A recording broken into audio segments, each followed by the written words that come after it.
Hey all, welcome to another Jovial Entertainment on the Chopping Block Top 5. I'm Chris and I'm Taylor. It's Taylor. Today's topic is going to be our top 5 things we would like to see become films. Yeah. So just kind of stories out there that are not movies that we reckon would be really cool as films, you know? So, Just a spoiler alert, my number 1 is The Life and Times of Taylor Wilson. For my number 5, I've gone with The Legend of How Maui Slowed the Sun. I've always thought, as a cool New Zealand, but like on a Hollywood type scale, just watching this story of this badass warrior, you know, he's fed up with the sun. Maybe like in this particular film, it might be like some sort of like beast or something. I don't know. A big fiery creature. You know, he's fed up with it, like ruining his daytime. He's killing all his day hours. He can't get enough done. So he needs to go and like, it'll be this big like adventure with like, you know, these warriors and stuff. I just think it'd be really cool.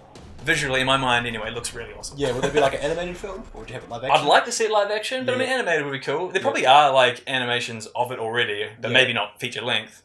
But I just think that'd be a really cool idea anyway. My number 5 is one that I think you might have on your list. We'll get there, but it is Batman: The Long Halloween.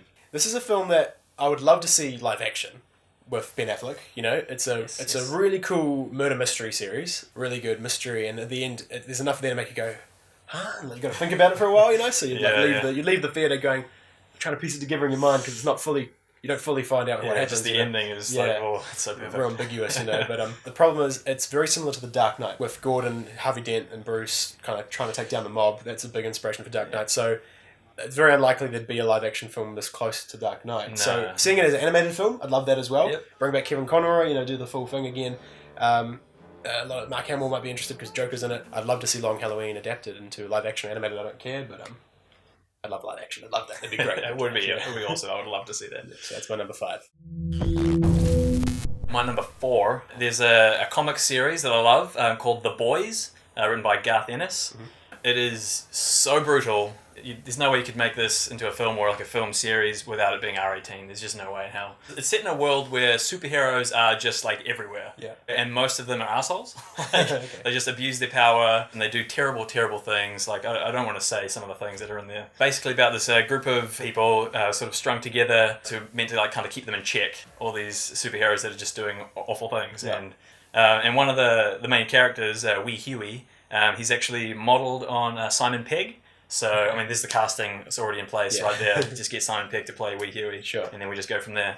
I won't say too much about it because I still want people to actually go out and read The Boys if you haven't read it already. But yeah, it'd just be so brutal and I'd love to see it. It would just be bloody and Sweet. It's never going to happen. Maybe it will. Make it happen. My number 4 on my list is a book called The Jaws Log.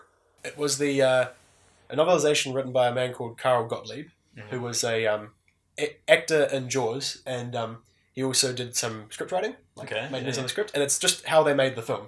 And that film was a train wreck when they were making it. Everything went wrong. Right. You know? It's a really funny book, and Bryan Singer called it the filmmaker's Bible because it details like from pre-production to the premiere, everything that happened during filming. You know, the budget, they went over budget. The shark kept breaking. There was meant to be a 55-day shoot and it became 159 days. You know, like everything went wrong. The actors didn't get along. So there's potential there for a really cool story. And it could be a funny comedy, like a comedy of errors, or it could be a drama about this guy that's trying to get this film done. And he's worried he's going to get typecast into these films and it becomes the greatest blockbuster of all time at the time and paves way to like Jurassic Park and all these modern day blockbusters, you know. So it's a real kind of underdog story about making this film. My number 3, I've chosen a song here, Taylor. Yeah. A song by Tom Waits called "Romeo is Bleeding." And the song itself it's sort of just a story of this. I think it's based on a true story about a Latino guy who stabbed a sheriff in a town somewhere, and he was shot in the process, and he bled out in a cinema somewhere. I think that's how it goes anyway, something like that. The song tells the story of this guy and like standing around. After he's been shot by the sheriff, but like pretending he's all cool and telling his buddies the story of how he like killed the sheriff and how he's a badass. And he kind of trails off at the end of the song and goes to the cinema to die alone. Every time I hear the song, I just always picture it as this kind of Tarantino-esque film in mind, kind of Reservoir Dogs style. The song is like it's so beautiful. Anyway, like the way he sings it, it's like a poem. It tells a story, and it's perfect. And I can picture it as a film. every time I hear it. I love it. My number 3 is The Once and Future King by T.H. White. It is a book, and it is kind of like the definitive King Arthur story. Right, yeah. It's based off like De Mort d'Arthur, which was the original Arthur story. You know, the boy finds the sword in the stone, gets taught by Merlin, becomes the king. Once and Future King is like a trilogy almost, this whole book, and you go through his trials as a boy. It's actually the inspiration for the sword in the stone. Okay, it's like exactly word for word that Disney film, you know? And then you get the whole story about Lancelot and Guinevere and their whole relationship, and Mordred comes in to the play later. Mordred being Arthur's incestuous love child he has. It's a horrible story, I won't go into it, but I really like the story, you know, it's like a really good King Arthur story, and I'd like to see a trilogy of films. Peter Jackson, obviously. Get him back on the trilogy track, you know, after The Hobbit. Yeah. Working on Once Future King, that's what I'd like to see. My number 2, I've gone with, you probably knew this was coming, Taylor, I've gone with the Uncharted series, the video games. I wouldn't want this to be based on any one of the games in particular, but like a brand new Nathan Drake story with all the favourite characters. You have Sully to be there, and Elena, of course. Chloe could make an appearance again. For those of you who aren't familiar with Uncharted, it's about this guy, Nathan Drake, who's like this treasure hunter, this just awesome dude. He's hilarious as well, voiced by Nolan North. Who just gets young Nathan Fillion. Yeah, surely 10 years ago, Nathan Fillion would have been my number 1 pick if Nolan North couldn't play Nathan Drake himself. I'd be fine. I'd be fine. Yeah. He can do it. He already is Nathan Drake. So, but yeah, I just want to see this awesome, like, fun adventure, like, sort of friendly enough for the whole family to see. Maybe not the little kids, but like about this guy going on an epic adventure with his friends. You know, bad guys. Maybe some little supernatural element, depending on how they want to take it. Playing those games, they are pretty much films in themselves that you get to play. Yeah. But just to see it on the screen, live action would be something else. I'm keen for that. Real greatness.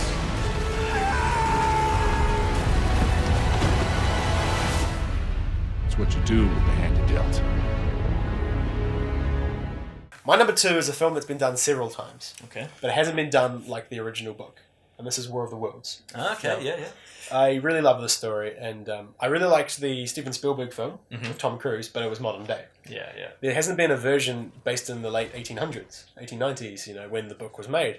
And that was the time when England was the big power of the world, you know, like, and there's a part in the story where they get the big boat, the Thunderchild, and they're like, thank God Thunderchild's here, it'll save us, and it gets blown up. They're like, no. They didn't have nukes or anything back then, they just had a big boat, and that was their only defense, you know, and it got taken out. And it's just that, it seems more desperate, the situation. And with the new modern films, it's like the army's fighting back, they've got tanks, and it's just like, you're unstoppable. But in the original story, they did not have the means to fight them. But we've got a boat. We've got a giant boat for the child to save us.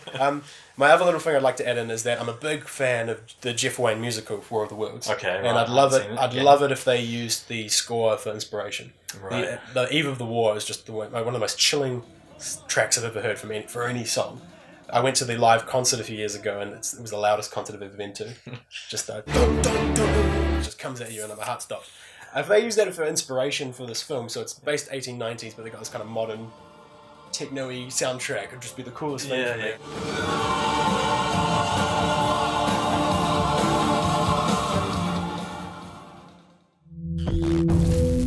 My number 1, unfortunately, Taylor already called it before. I've gone with Batman, The Long Halloween. It's been my favourite book, like, not even just a comic book, but just book in general for a long time. It was the first read it, I thought it was like the greatest thing ever. Such like a perfect like mystery story where you still, like you said, it's got that ambiguous ending. You don't really, you have to kind of make up your own mind as to what sort of happened there. Again, I'd like to see this live action. That'd be really cool, but probably not likely to happen. So as a DC animated would be epic. Like but bring it out full like feature length, 2.5 hours. Yeah, like, it's a long story. And like it just incorporates so many like Batman villains as well. Like there's so many like just crammed in there, but they all fit perfectly into Joker, the story. Poison Ivy, Calendar Man. Calendar Man's there. Man. So good. This story made me love Calendar Man. I just thought he was this idiot guy like Calendar Man. What the? Who's called Calendar Man? What do you do? Sit on a wall and tell the date? But they make him like a Hannibal Lecter style villain. It's like really cool. The interactions he has with Batman. Jeff Loeb wrote the story, and Tim Sale's the artist. That's right. And the artwork's amazing in it. And I'd like to see the film sort of match that. It's very dark, like blocky, shadowy. Just really strip back and just all the shadows are like take up half the panels. And it takes place early in Batman's career. So Batman he's drawn like a shadow almost. You know, his cape's really long and you never see his face, so it's like he's still like a myth. We could talk for hours about this. Yeah, we could.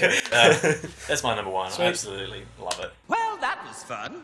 Who's for Chinese? Okay, my number one. Yes. Chris, have you ever heard of Nancy Wake? No. Okay.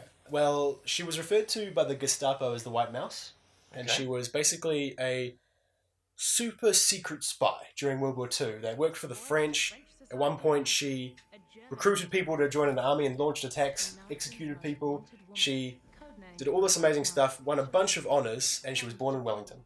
She's this legendary hero that no one knows about, and there's never been a movie about her. And she's basically the ultimate super spy.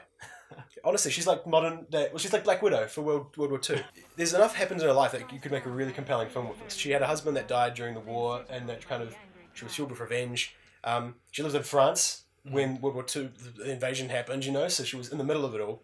She had $5 million francs on her head at one point. Gestapo's most wanted person. And in a day where people are going on about there's not enough female characters in film, and they make Hunger Games and stuff to make strong, independent lead females, there actually was this awesome woman that existed in real life, and there has never been a story about her, and she's a Kiwi. I picture it like a kind of action-y thriller, almost Inglourious Bastards vibes film, as she's over in France and Germany, kind of doing all these shady deals, and she led attacks against the Nazis, you know, she was real badass. So that'd be my number one, Nancy Wake, aka the White Mouse.